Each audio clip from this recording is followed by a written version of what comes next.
kwa hizi siasa zetu mnaanza kutuletea siasa za ukabila. Na mimi hapa ndo naona shida. Na mimi Collins the other day watu wanasema Gen Z haina ukabila. Haina ukabila. Na mimi mwenyewe in this struggle. Unaona? Hiyo ndo ilikuwa point. Kuwaleta kukuja wamekuja na ukabila. Sasa mimi nikwambie kidogo. Can I talk something very important? Ya kwamba siasa za 2027 zitakuwa za ukabila. Maana makabila zote nne tumejaribu, ile kubwa zimekuwa already tumejaribu Wakalendini wakati wa Moi na Ruto. Tumejaribu Wakikuyu, makabila kubwa hajaenda through. Tumejaribu ule baba yao alikuwa vice president wa Kibaki, alafu na huyu vice president Kalonzo Musyoka. So they have not done anything for us, makabila kubwa. Sasa hii yafaa tu focus na makabila kidogo. Ile Morara Kabisu ni Mkisii, na mimi nitaita. Na mimi nitaita. Bado unatugawanyisha, please. This is whatever we are saying. We are not. Yeah, you are to Bagadhi. Daktari. Kabila inaitwa Kenya. That way tuko Kenya. Tuko Kenya, lakini unaona that mentality itafanya usiingiane na Gen Z. Bagadhi, hebu saidia daktari hapa. Juu hiyo mentality yake hata akitaka nini hata ingiana na Gen Z. Get the mic Bagadhi. No, nasema makabila makubwa hajatusaidia Kenya. Makabila daktari, hata mimi nitakwambia. Sikiza sasa daktari. Na kuna 55 years. Wabia jamaa hapa mtukishe. Thank you. Tuwezi mshukisha kwa nini? Ni Mkenya akona hata kama hiyo. Webu acha Bagadhi yaweke hii conversation in order. Bagadhi, get the mic bro. We respect you daktari for what you have done. But now you are taking us to a whole different trajectory.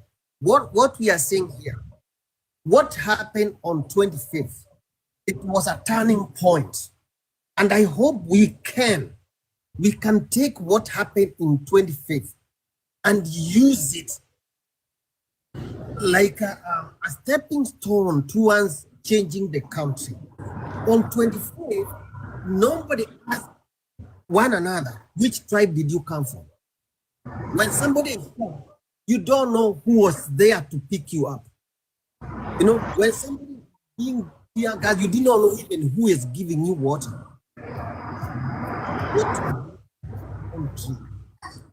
Wacha nikwambie kitu kimoja, and I'm not saying that naingilia watu wa nchi fulani. Mimi kwa familia yangu niko na watu wazee kutoka miaka 60 kunja 50 na huko. Lakini with all respect, according to me, I believe the people who are born from 1955 all the way to 1970 have done this country disservice, and they don't want to change. Okay, they don't want to change. They want to stay in their old way of doing things, of which that cannot continue anymore. We have to change. We cannot let those kids who died on 25th, okay, their brand go down on drain, okay, for nothing. We have to change this country for better, for real. On about election. Right now, we will be planning how we can try to change the people's mind and try to make them understand that the problem they are facing today is not because there is a foreigner who brought those problems to them. The problem they are facing today is direct relation to the people who they elected. Okay? If we can make people who wako mashinani wafikiria hivyo, wanjue ile parapara unashindanga ukipeleka baiskeli yako ikifunjika all the time kwa sababu ya mbams na nini, ni kwa sababu ya mtu mwenye uelect. Zaidi umeenda hospitali, mashini imeharibika, kuna mtu alikula pesa ya mashini. Unaona? Zaidi mtoto wako ameenda ameambiwa aweze akafanya mtihani kwa sababu anjalipa karo ya shule ya university. There is somebody who made that to happen. It did not just that's the experience in Konayo ya Australia sasa. Forget about the experience. Let's first of all make the way to get there. Now we are not making the way. Thank you very much, Bagad. We are not making the way to get there. Right now you are focusing on your self-interest. Okay, can others also respond to the discussion? Now you are focusing to your self-interest. Right now we will be focusing on how are we getting there? Okay, we have young people who are willing, young people who have seen their parents, okay, sell everything they have, get them through the school. And that's the point. Seeing their parents having blood pressure and they cannot even have medication for lowering blood pressure or whatever. You know? Sasa utanipiga nikikwambia nimefanya kwa Department of Health and Human Services over 20 years, najua what we do. Doctor, you are losing the point. You are losing the point, Doctor. You are jumping you are jumping far ahead of where we are right now. Right now we are looking for a way we can try to have a formidable force that can get us there. Now, ukianza kutuambia unakuja tukuchague angaue deputy, we are not there yet. Secondly, what you're gonna show us, we're gonna see something in you that can make us feel you are the right person to be in that post you are asking for. We are not discrediting you, Dr. Hezron. We are not discrediting you, by the way. We will support you. We will support you. Your actions. Show us something. Kibaki can give us a credible record of his time when he was the Minister for Finance. Kenya was doing good. People voted for him because they knew him as a man who was doing something. He was not talking too much. He did Mandela wanted to interject your point. And Mandela, what do you want to tell Bagathi? I also want to contribute. Okay, let's start with Mandela, 1 minute. Ekuja Dunas, 1 minute. Then Bagathi and Collins will get that right of response. Daktari, okay. We still come to you. Juu utatuambia wewe umepatia watu wangapi scholarship. But before that, wacha kwanza tukuja Mandela and Dunas. Good morning. Thank you so much for the opportunity. I hope I'm audible. Yes, you are. Yes, I've listened a bit to the conversation. It's really a level-headed conversation. The mindset that has put us where we are, the mindset that someone called James once put this way, that we do not desire at all that the great masses shall become well off and independent. How could we otherwise rule over them? And this is the mindset that has been informing politics in our countries. Can you please repeat that again? Repeat that again, please. It seems like this. It's written in a book I'm holding in my hand, Why Nations Fail. Are you in a position, Mandela, are you in a position to kusikia vizuri? Yuko nikaa kuna background. Oh, it was doctor. Twende kazi.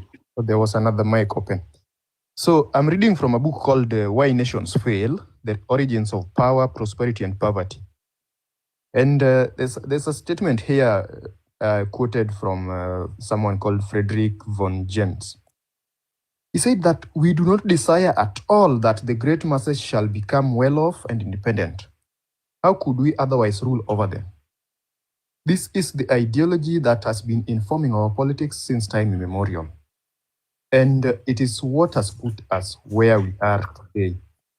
Because those who get into politics end up borrowing this idea of continuing to rule over the masses at the expense of economic development. So you realize that when we put people in power, they end up just doing that thing which is called, it's the same monkeys, they have just changed the forest. And it is because they don't have any interest that the people should be independent.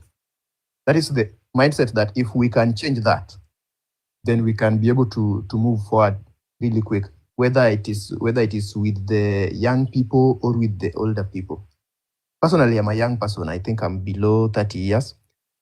And I am somebody who has written a manifesto. If you Google who is Mandela Ogada, you will find a manifesto there written by me. In the last election, I was vying for the position of governor. But I realized that also these positions have been ring-fenced for a certain constituency of people. Collins really injected, though I don't want to inject like the way Collins injected in terms of age, but there's so much truth in what Collins said. If you look at certain counties, you realize that it is only a certain age group that is in leadership position. And that is dangerous because it is the same people that now create an extractive political system that then hinders economic growth. To what end? So that the masses do not become well-off and independent, and so that they can rule over them for perpetuity. Okay? So I think there's something, but let me just say that little. I know I will get another chance to say more. Thank you.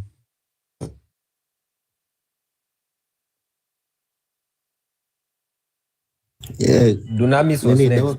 Let's say hi. Okay, thank you. I'm the only one who have not spoken so far here.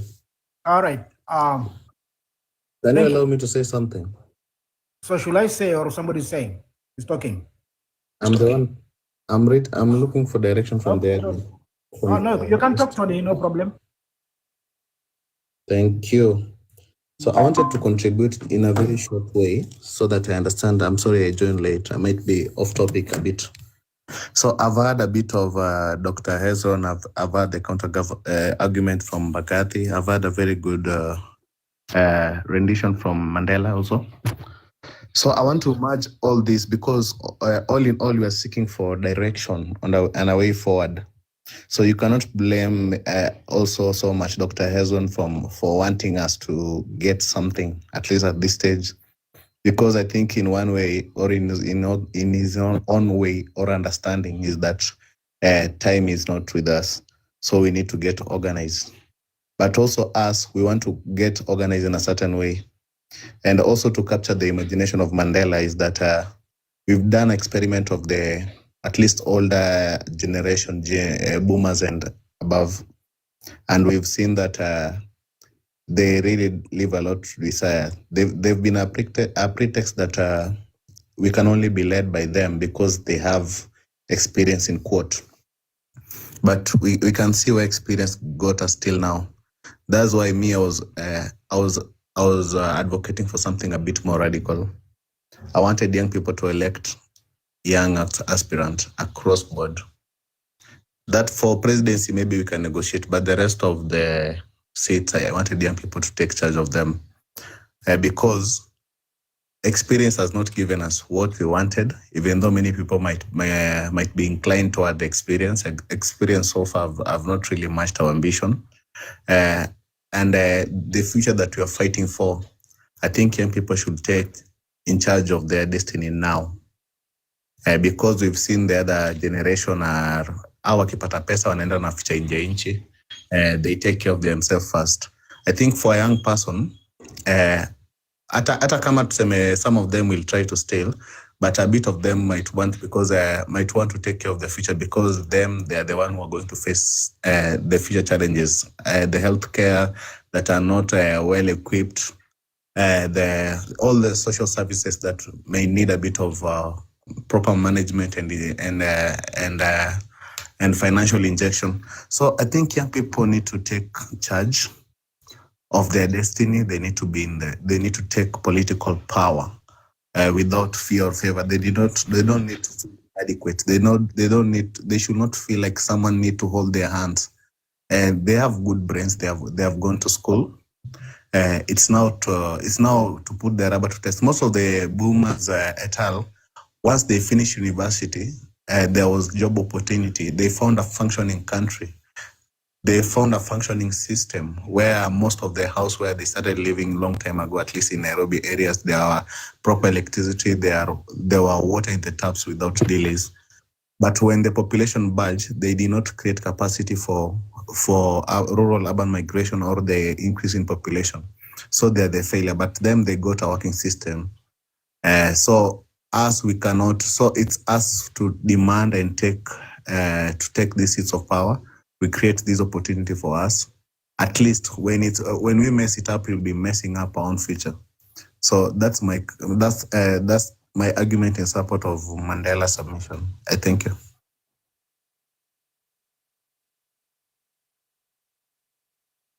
Dunamis, you had something to retaliate. Yeah, thank you. Thank you, Tony, for the good input. And I just want to echo your statements. And I think that was my thinking, in addition to what I want to share. And just for purpose of record, at the age of 35, I was so much involved in a lot of advocacy in Kenya. I was a founder member of the NACEP youth movement in one region of Kenya. I don't say which region is that. I was among the founder member of the Democratic Party in one of the counties at a very young age of 27. I mingle with these people. And one time I reflected, just the way we are discussing today, I had a discussion with myself, because that time, the people we were looking for as mentors, the Orengos, the Muites, we were so excited to see how they were leading us, only to come to realize, as what just Tony has said, you are just being duped. People go for power, for most of the people for selfish gain. And when I realized that, I talked to myself, and then thank God the faith I have as a Christian, particularly when I go to scripture that inspires young people are going to have vision. I said, I'm gonna do this thing. And I think it was a game changer for me. So in short, maybe as we engage in future, I'll speak more about myself, just to understand, to share experiences and you know, so that we learn from each other. The year 2011, I was voted by Ford Foundation in Lansing with other organizations as one of the youngest people in Kenya who have promising leadership capabilities. I didn't go to politics that time, and I left Kenya. Initially, I said I left Kenya for good, because I realized at that time, Kenya, to be honest, that time I felt like Kenya is a dead state, and there's no room for young people. Having been involved so much passionately, just like Collins, the way he's passionate, I was so much passionate, just like Collins. I was so bitter, just the way Collins is bitter, and most of us today. I was so frustrated. But there's hope today. There's hope today. What we only need to do, let's be honest, let's learn from the past. Let's learn from this so-called wazes. I like the way Mbagathi talked something, but again, you contradicted yourself. You talk about wazee mpaka age 70. Fortunately, I'm not siko kwa hiyo age group, lakini uliongea. But again, ukakuja tena ukakompliment kazi ya Kibaki. So it shows that there's there's importance for us to learn from the best practice of these wazes. But the most important thing, power will never be given to the young people. No oppressor can give power to the oppressed. The oppressor must demand power. And that's why, like the way Tony said, you must engage, we must engage to get power, must engage cross-board in this system, whether in the counties, not only for politics, but even for business. In business sector, the young people must... si watu young watachukua uongozi peke yao. No, there are good people outside there ambao wengine ni wazee na bado wako good ones. We have to also have Daktari, let Dunamis finish his point. We are coming to you, please. The reason why nature ya dunia, young people wakijiinvolve. The way I am right now, I thank God I'm successful. I'm not in Kenya, I'm in a different country. But the reason I normally attribute to where my success for the things I did in Kenya as a young person, because it exposed Ikaneka kwa network. I was among the very first young people to receive funding from UNDP when none knew about UNDP. I was among the very first young people to involve myself in, international NGOs, running civic education when none was doing that. Among the very young people who was doing advocacy for HIV/AIDS in certain regions, certain country, when none was doing that. All that happened because I learned from somebody who was, above me, somebody who was older than me, who was ready to mentor me. And because of that, where I am today, take credit for that. So my point is, whatever initiative is being done for the young people, that's the way to go. But how we do it, now that's the question. So that you don't repeat the same mistakes. How we do it, that's the question. And I think that's where Collins ukunielewa. I am a pro, because the future of Kenya is young people. Lakini to see tusiwe emotional, tusikimbilie just for the sake ya kukimbilia, and then these guys have been to this game, wamekuwa kwa hii siasa. Then when we feel that we are making strides only for us to be manipulated, and then we are done, then unajikuta within 10 years to come, this generation is lost. Our generation, most of my age mates back in Kenya, they lost track because they were manipulated. They're manipulated. So the issue is to be smart na kukumbuka kwamba these people who are in power, they will use the tribal card. The Kikuyus will be reminded they are Kikuyus. I vied several places. I was reminded about my tribe by my age mates. I try to vie, and that's one of the reasons I say I think Kenya will never, Anyway, I won't go that. But what I want to say is that tribalism will be played by those who are in power to divide the young people. So we must be able to define who we are as a nation. What we need this country. What are our dreams? You see, and then we must also be able to stand for each other as young people. Kama kuna kitu hatari kwa young people ni ubinafsi. That's why ninarudia hapo. We must be able. If today Collins anasimama and Collins an attack, just because Collins does not, belong to my group or my party affiliation, that does not make me to keep quiet. We should be able to fight for Collins. There are young people like Boniface Mwangi who has done very good work. There's somebody in Coast called Hussein. The young people are doing that. But things are happening, and I monitor from this country, unajiuliza, these people are repeating the same mistake we did 20 years, 15 years ago. Person should be an attack to the entire nation. So if Kabaso, Morara is being attacked today, it should be an issue for all the young people in Kenya. If Boniface Mwangi is under attack, it should be an issue for all young people in Kenya. If Collins is under attack, it should be an issue for all people who are young in Kenya. If that does not exist, I can tell you, going forward, the young people will be divided. Yes. And it's very hard for some clothing voice of because young people to be heard. I don't have clothing. Yes. So many voices, but I think that's what I want to share from me. If there's anything you want me to clarify, I can do that. Thank you very much, Dunamis. Daktari, you have uko na kelele mingi, yes. Dunamis, at least you come to a convergence. I love that.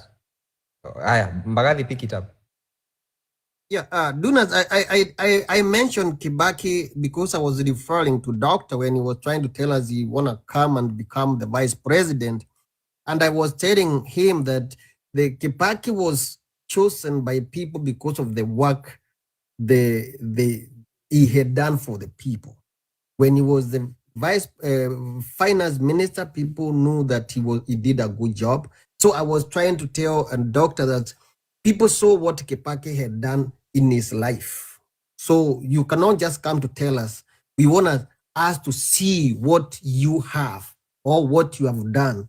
That can give us confidence that you are the right person for the job you are asking for. Correct. I think Dr. Is it Hezron? The guy from Australia, you're right. I totally agree with you. Hezron, that is not the way to seek votes. That's not the way to seek leadership. Leadership is not about I'm employed. It's not about employment. It's about engagement, and I think somebody asked you, what connections do you have back in Kenya? If you ask me, I'm in the United States of America, but where I am right now, I support 3 aggressive youth groups in Kenya. I funded them. You see, I mentor them. You see, so Hezron, if you are serious, including this group, I think a few weeks ago, there was some fundraising here in this group, and I sent some money. There's a lady who was collecting some money. So we are not speaking, we are not loud, but we are doing things behind the scenes. So Dr. Whatever from Australia, if you are serious, I think the first thing you can do, help support the initiative back home before even you come. People will know you that by your action. They'll say, we know this doctor because he has been funding our activities. He has been helping young people. He has been mentoring young people. It's not about what you do. It's not about the apartments you build. It's not about